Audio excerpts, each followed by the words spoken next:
¿Qué tal? ¿Cómo están? Buenas tardes. Arco cierra hoy sus puertas. La feria contemporánea más importante del país pone el broche a su 30ª edición con nuevos retos y con el nombre propio de Castilla y León. La artista vallisoletana Dora García será quien represente a España en la Bienal de Venecia. Estaremos con ella. Nos colaremos también en el Museo Naval de Madrid y visitaremos la única planta de España de biomasa forestal. Además, mientras en Egipto sigue celebrando estos días la caída de Hosni Mubarak, uno de los últimos resquicios del llamado socialismo al árabe de la segunda mitad del siglo XX. En ese tiempo, muchos otros como él construyeron sus regímenes autoritarios en Europa bajo el paraguas de Moscú. Tras décadas de sombra, fueron también los pueblos quienes trajeron algo de luz a sus países. A continuación veremos cómo se derrumbaron los satélites soviéticos en el este de nuestro continente. Lenin tuvo un sueño que se desinfló según apareció. Stalin pervirtió la idea y expandió el comunismo en su provecho. Unos cuantos dirigentes se beneficiaron de él durante 40 años bajo el paraguas de Moscú. Hasta que un día media Europa se hartó y tiró el telón de acero.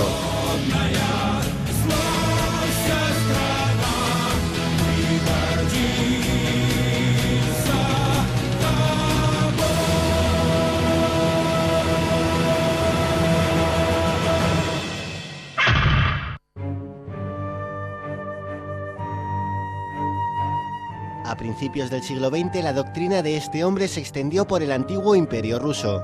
Los bolcheviques de Lenin impusieron su sistema tras la Revolución de 1917. Por primera vez el comunismo dominaba un estado, y lo haría durante décadas.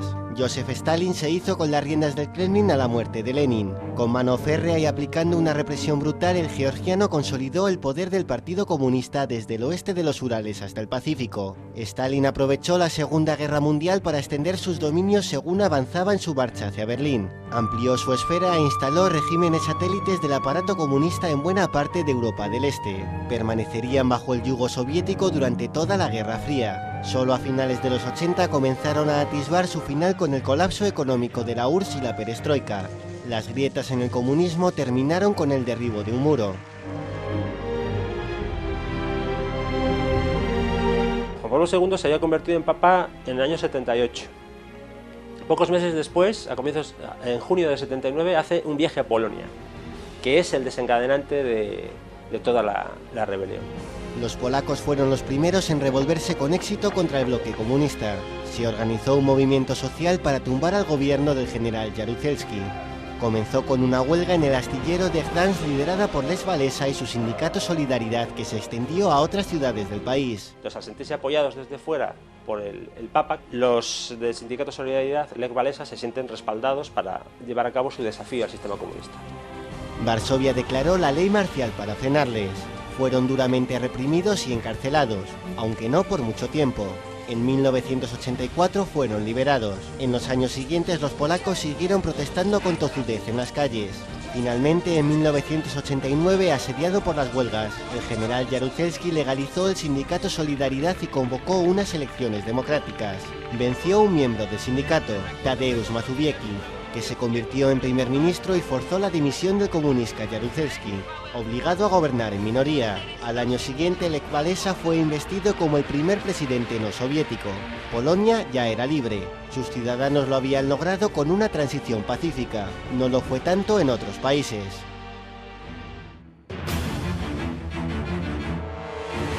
Cuando se habla de los malos modos soviéticos a la hora de tratar de enderezar a sus satélites, viene a la memoria la primavera de Praga de 1968. Moscú invadió Checoslovaquia dejando decenas de muertos y centenares de heridos. Esa no fue la única ocasión en que sofocaron una sublevación. Antes, en octubre de 1956, los tanques dispararon así en Budapest. Hungría se levantó después de una manifestación de estudiantes. El Kremlin envió al ejército y la sofocó en 2 semanas. Hubo más de 3.000 muertos. ¿Quién iba a decir a los húngaros que los mismos que mandaron apretar esos gatillos 3 décadas después iban a facilitar la transición? Ante lo que estaba ocurriendo en otros países de la Europa del Este como Polonia y Checoslovaquia, los propios comunistas desmantelaron su sistema.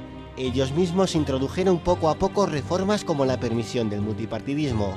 En octubre de 1989 autodisolvieron su partido y convocaron elecciones libres para el año siguiente. 2 décadas después, los húngaros alaban ese proceso, aunque los hay nostálgicos de algunos aspectos del telón de acero, y otros están desilusionados con el cambio. No me esperaba esto, pensaba que las cosas mejorarían de una forma distinta. Creía que si elegíamos a gente ellos representarían nuestros intereses, pero eso no ha sucedido en realidad. Definitivamente es mejor que el país sea libre. Puede que para mucha gente la vida sea más difícil que bajo el sistema socialista. De modo que no tiene la misma estabilidad, pero aún así es mejor con libertad. Esa libertad costó más sangre algo más al sur del Danubio.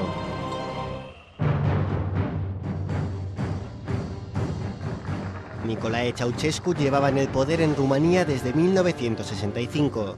Había establecido una dictadura bajo las premisas soviéticas. Si bien Bucarest era una de las plazas del Pacto de Varsovia más alejadas de Moscú, en los 80 estalló una crisis que llevó la escasez de alimentos, electricidad y agua a todo el país. Enfurecidos, los rumanos tomaron las calles el 16 de diciembre en la ciudad de Timișoara. Fueron reprimidos. Murieron más de 100. Las revueltas llegaron a Bucarest. Para calmar las aguas, Ceausescu organizó una manifestación de apoyo al régimen el 22 de diciembre. Prometía carne para el pueblo cuando sucedió esto. La plaza le abucheó por los muertos en la manifestación. La resistencia a la fuerza, que es lo que intenta Ceausescu, pues realmente no tiene sentido porque se ha quedado solo ya. O sea, es el último resto de un país comunista en Europa del Este. El dictador se vio obligado a huir en helicóptero. En la capital estallaron 5 días de combates entre partidarios del autócrata y sus detractores que dejaron 1 millar de cadáveres en las aceras. Por su parte, Ceausescu no llegó muy lejos en su huida.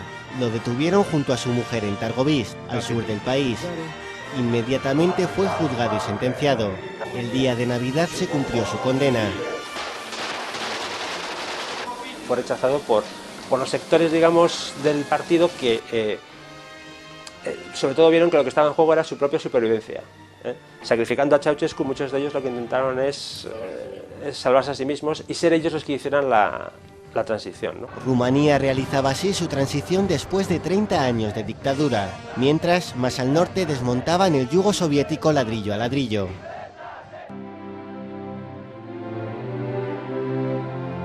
Tras la Segunda Guerra Mundial, la Unión Soviética se quedó con el control de buena parte de Alemania, lo que se denominó la RDA. En la década de los 50, 3 millones de alemanes huyeron hacia la parte occidental. Para evitar el éxodo de población de la zona comunista, el 8 de agosto de 1961 comenzaron estas obras en Berlín, que dividirían la ciudad y la aislarían del resto del país. Alemania se había convertido en el mayor escenario de la Guerra Fría y la RDA en uno de los exponentes del bloque soviético. Así se llegó a 1989.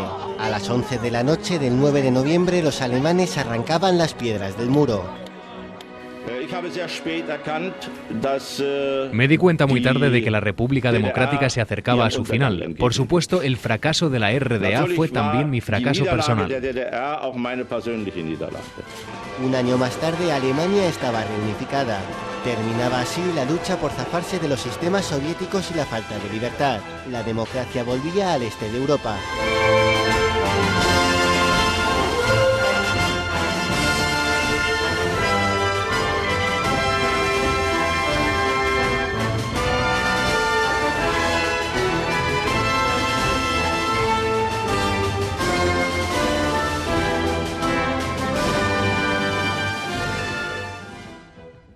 Revolución verde, revolución energética en favor del medio ambiente.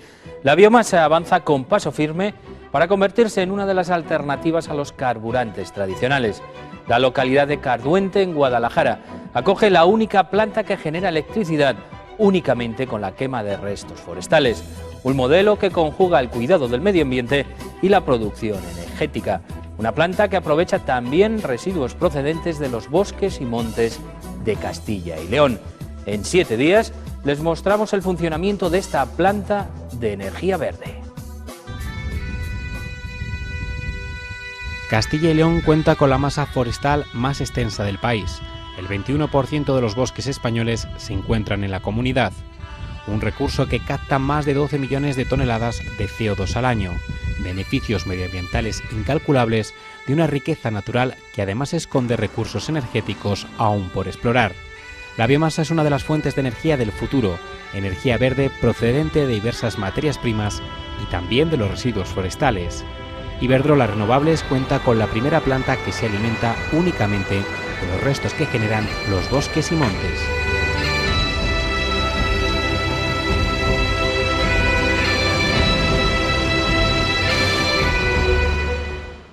16 de julio de 2005, la provincia de Guadalajara sufre uno de los peores incendios acaecidos en España. 11 miembros de los equipos de extinción fallecen y arden más de 10.300 hectáreas, 2.400 de alto valor ecológico pertenecientes al Parque Natural del Alto Tajo. Este es el origen de la primera planta de biomasa que emplea solamente residuos forestales.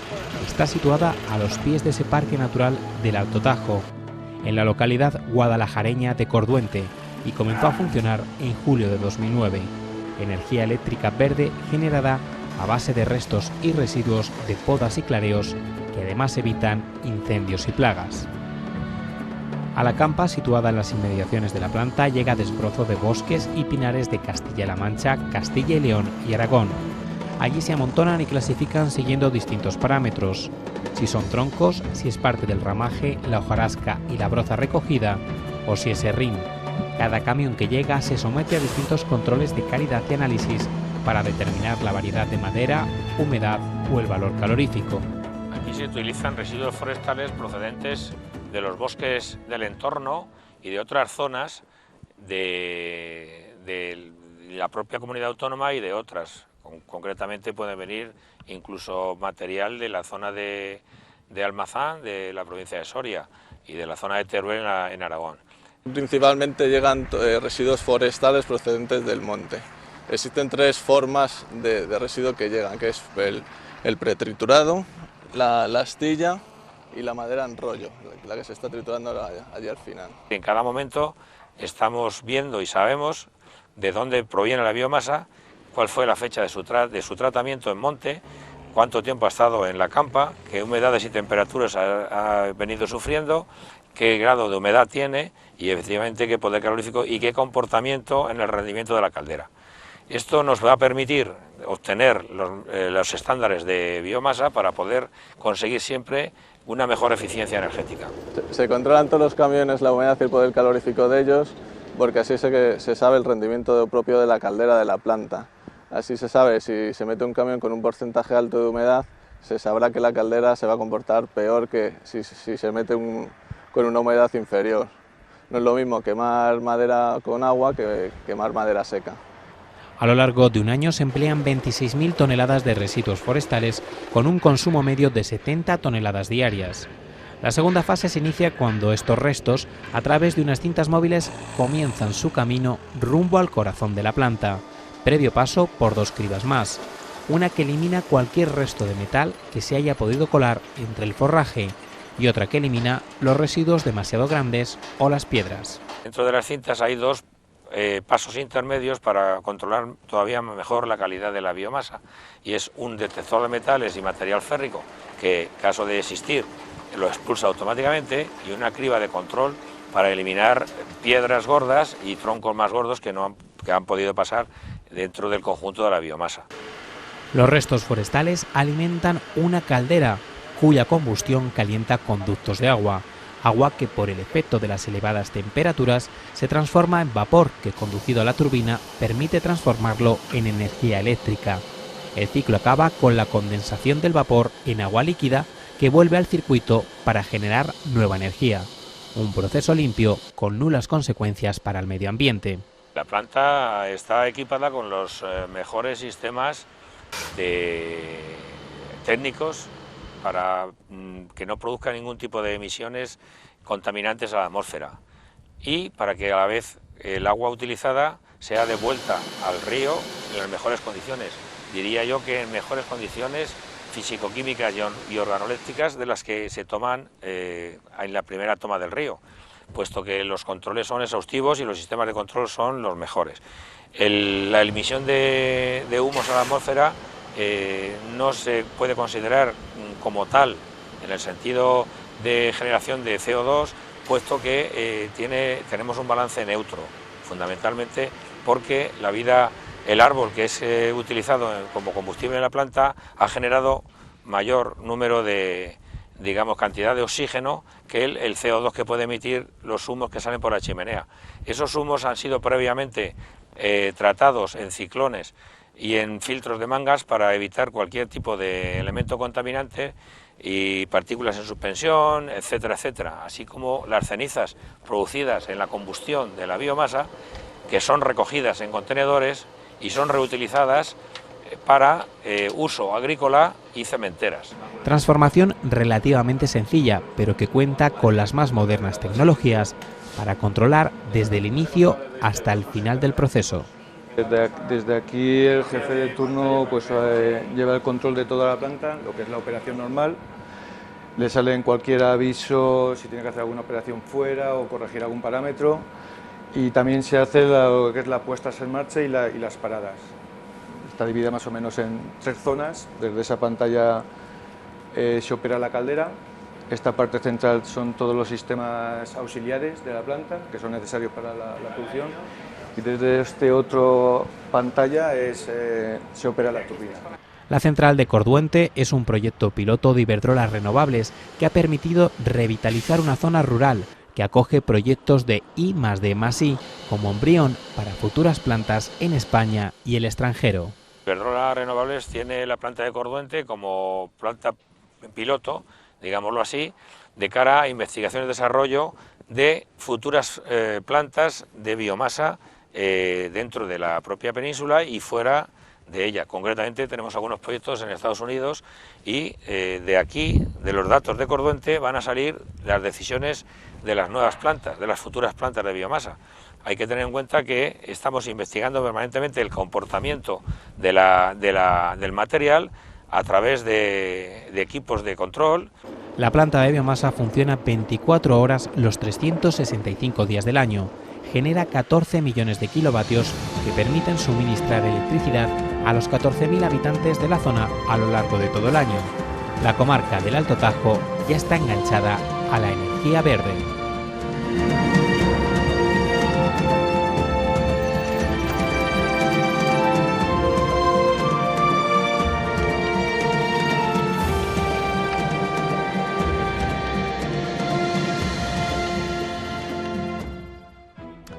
Está dentro del triángulo del arte que forman el Thyssen, el Prado y el Reina Sofía.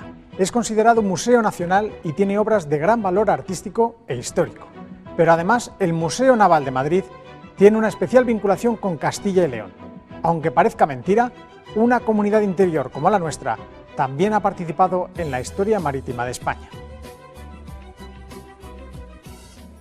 Sus pasillos cuentan historias de héroes y piratas, de importantes marinos que aportaron valiosa información sobre el mundo, de numerosas embarcaciones y de otras culturas y costumbres, descubrimientos, guerras y experiencias vividas en alta mar que nos acercan un poco más a la historia de España, y todo gracias a la iniciativa de un castellano y leonés.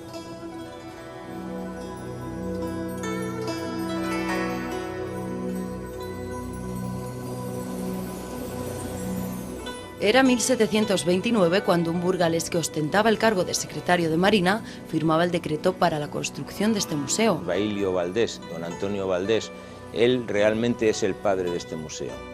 De él nació, a propuesta del capitán de navío Mendoza, la creación de un museo naval. Pero además Valdés, que tuvo un papel muy importante en la historia de la Marina, curiosamente fue el que diseñó la bandera de nuestro país. En aquella época, pues la mayor parte de los buques que navegaban por nuestras aguas cercanas, pues llevaban el mismo pabellón, porque los Borbones reinaban en Francia, en España, en Nápoles, en Parma, y entonces pues no se distinguía muy bien qué barcos eran el amigo y el enemigo. Entonces Carlos III le propuso a Valdés que le hiciera, eso tenían que arreglarlo, le propuso pues una serie de banderas y eligió la española. Es de 1785 y esta es la propuesta de bandera y gallardete que se le presentó al rey. Y por si fuera poco, también fue el impulsor principal de la expedición que llevaron a cabo Alejandro Malaspina y José de Bustamante y Guerra entre 1788 y 1794. De las cosas más importantes que custodia el archivo son las expediciones científicas que os decía antes, entre ellas quizá la más importante en el conjunto de las expediciones es la expedición Malaspina. La documentación generada en esas travesías ofrece información de gran valor para el conocimiento de la geografía, la historia natural, así como la organización política y las condiciones sociales y culturales de la época. La más importante empresa española y una de las más importantes, pues a la altura de las de Cook, La Perouse, Bougainville. ¿vale? Esta es una expedición que se titulaba Plan de un viaje científico político alrededor del mundo y bueno, llevada a cabo, como hemos dicho, por la Armada con Malaspina y José de Bustamante a bordo de las corbetas Descubierta y Atrevida. Tan importante que hoy se conmemora con una expedición que se llama Malaspina 2010-2011 y que ha embarcado a más de 250 científicos a bordo con el objetivo de estudiar el cambio climático global y la biodiversidad del océano, comparándolo con los datos obtenidos en 1788. En las salas de este museo se exhiben de manera cronológica algunos de los fondos históricos más notables que conserva la Armada desde la época de los Reyes Católicos hasta la actualidad, como este regalo de los flamencos a la corona española, que es el único modelo de galeón del siglo XVI conservado en el mundo. Siempre nos la piden para todas las exposiciones europeas. Fue regalado a Felipe III cuando era príncipe de Asturias por los flamencos. Instrumentos náuticos de los siglos XV al XX, armas y pinturas que representan navíos, combates o retratos. Los marinos nunca tenían dinero para dejarse retratar por pintores muy cotizados, pero de batallas navales sí tenemos pintura muy importante. La pieza más destacada de este museo quizás sea esta, la Carta Náutica de Juan de la Cosa, la primera en la que aparece representada América. Es increíble que con los instrumentos con los que contaban en aquella época pudieran hacerla con tanta precisión. Recoge todos los descubrimientos entre 1492 y 1500. Es una carta muy importante, única en el mundo, y como digo, es la primera carta de América en las tierras descubiertas por Colón. Y en su archivo encontramos valiosa documentación para la historia de la Marina. Toda esta documentación que tenemos se enmarca en el 18 ilustrado. La Marina, los marinos de esa época, además de su vida militar, eran unos marinos científicos ilustrados, con lo cual han desempeñado un papel importantísimo en documentar la historia de la Marina. Cesario Fernández Duro fue un importante capitán de navío, escritor, erudito e historiador. Nació en Zamora y a él se le deben más de 400 publicaciones sobre la historia de la Marina o la conquista de América. Estuvo destacado en comisiones de límites en África y en Guinea, y también en las comisiones de límites entre Colombia y Venezuela, y toda la documentación que generó en esa comisión oficial la conservó en su poder. Luego sus herederos la han donado a la institución y pues tenemos aquí unas 3 o 4 metros lineales de todos esos trabajos que él realizó. También encontramos relatos y apuntes sobre su ciudad natal. Cartas sobre asuntos de Zamora, de Fernández Duro. La mayoría de la documentación que conserva aquí son apuntes. Pero la documentación más importante es la de las expediciones, como esta que se realizó a la isla de Cuba en 1802 y que, gracias a la precisión y al detalle de aquellos que quisieron documentar ese momento, ha permitido conocer la climatología, la fauna y la flora de la época. Los pintores eran una parte muy importante de las expediciones. Por lo que se documenta, vamos a ver, por el valor artístico, solamente por el dibujo, y por los que se documenta a través del contenido, porque la fiabilidad suele ser absoluta. Es decir, cogían al pez o cogían al insecto, le dibujaban el contorno y trataban de captar todos los colores, como veis, y todos los rasgos de la manera más fielmente posible.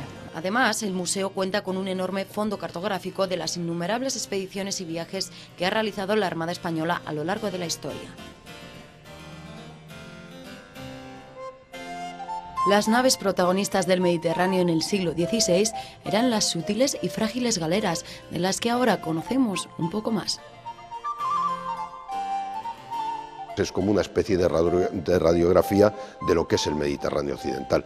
Los cuadernos contienen la información del personal que servía en este tipo de embarcaciones, soldados y marineros, y la gente de remo, los esclavos y forzados. Los esclavos son berberiscos, fundamentalmente. Normalmente se hacen o bien por adquisición o bien por captura. Los forzados eran personal el que estaban cumpliendo sentencia por algún delito cometido. Una documentación tan detallada que tiene un inestimable valor desde el punto de vista sociológico y jurídico. En el caso de los forzados figura la filiación del individuo, el delito que comete, el tribunal que lo sentencia y la pena a la que se le sentencia. De manera que desde el punto de vista jurídico, del análisis de las penas, yo creo que tiene una información muy rica.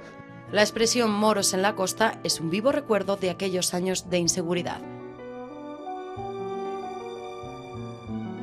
La heterogeneidad de los fondos es una de las señas de identidad de la institución. El visitante puede disfrutar de colecciones muy variadas en un solo recinto. En sus 24 salas se exhiben más de 10.500 piezas, un legado cultural que recuerda el protagonismo del mar en la historia de España, su condición de primera potencia naval durante los siglos XVI y XVII y su aportación al desarrollo científico.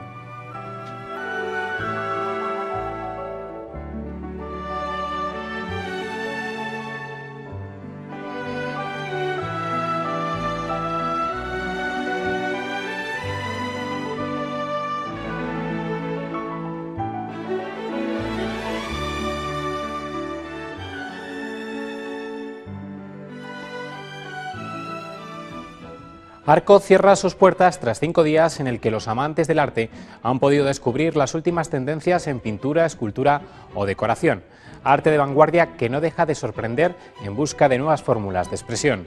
Importante presencia castellano y leonesa, por ejemplo, el Musac ha sido invitado a esta 30ª edición de la feria. Y entre los nombres propios señalamos el de Dora García, una artista conceptual vallisoletana que este verano representará a España, ni más ni menos que en la Bienal de Venecia. Arco ha cumplido 30 años, una edición para renovarse urgentemente o dejar morir el arte contemporáneo entre las garras de la crisis. Pero parece que se ha hecho la luz. Las 197 galerías llegadas de 26 países han ido cerrando tratos. La cultura vuelve a vender.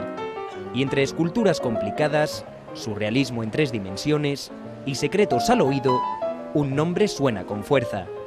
Es la representante española en la Bienal de Venecia. Es de Castilla y León. Es Dora García.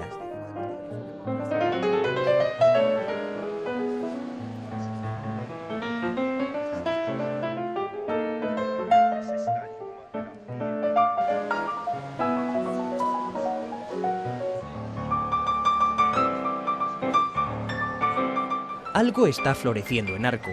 Se respira optimismo. No solo en el plano comercial. Dicen los entendidos que esta edición está por fin orientada a los artistas. Y aunque oficialmente es el año de Rusia en la feria, una vallisoletana está dispuesta a hacer suyo este 2011.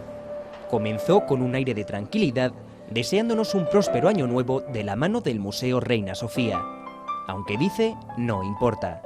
Pues cuando se felicita el año es todo como súper entusiasmo, bueno, feliz año, todo lo mejor, no sé qué, y luego como además ahora la circunstancia de la Bienal de Venecia y todo, que todo el mundo estaba como excitadísimo, pues entonces yo decidí hacer algo como para calmar, ¿no? Que bueno, que pues, no pasa nada, es otro año, en realidad la gente se excita tres días, pero luego todo vuelve a ser igual que antes. Igual, pero con un proyecto de envergadura, de esos que recaban titulares en la prensa. Y no quiere ofrecer cualquier cosa. La cita veneciana dura casi medio año y ella quiere plantear una nueva experiencia cada día. Si encima lo que quiere es hacer un proyecto que se mantenga, no que se quede así como que se vaya deshaciendo poco a poco, sino que tenga un dinamismo durante esos 6 meses, pues es mucho trabajo. El proyecto lleva meses tomando forma, desde que en septiembre fue designada y comenzó a imprimir al pabellón español sus señas de identidad. Inspirada por la literatura y aliada de los medios audiovisuales, nunca invade el espacio. De su mano, las exposiciones son siempre experiencias sensoriales. Una parte es que es una performance, eso quiere decir que hay cosas que pasan y que la idea es que pasen en diferentes niveles de intensidad durante los 5 meses. En ese caso se acerca al teatro bastante y otra cosa es que tiene una relación mucho más fuerte con Italia. Más o menos se trata de investigar un poco el contexto en el que se encuentra el pabellón. Italiano, español o belga, el visitante no queda indiferente ante los montajes de Dora García. La creadora suele buscar la reacción personal, la de cada individuo, anhelando siempre esa comunicación atemporal entre artista y público. Pero la Bienal es otra cosa. Llega un momento en que casi da igual la relación que quieras tener con el visitante porque la masa es tan grande que no puedes controlarlo. Eso es una cosa, digamos, que yo he aprendido antes y creo que aquí se da como elevado al cuadrado, ¿no? La masa es inmensa. Ya sabe lo que es acudir a una gran cita. Solo en bienales ha estado en Estambul, Sydney, Lyon, Sao Paulo. Pero por renombre, Venecia puede significar un punto de inflexión. aunque ella cree que las citas más dirigidas al público especializado son las que marcan el devenir en este complejo mundo del arte. Ese público es muy interesante, pero no tiene una gran importancia a la hora de decidir lo que se llama la carrera, que tampoco sé muy bien lo que es, pero más o menos es las exposiciones que puedan venir después, las obras que se pueden comprar.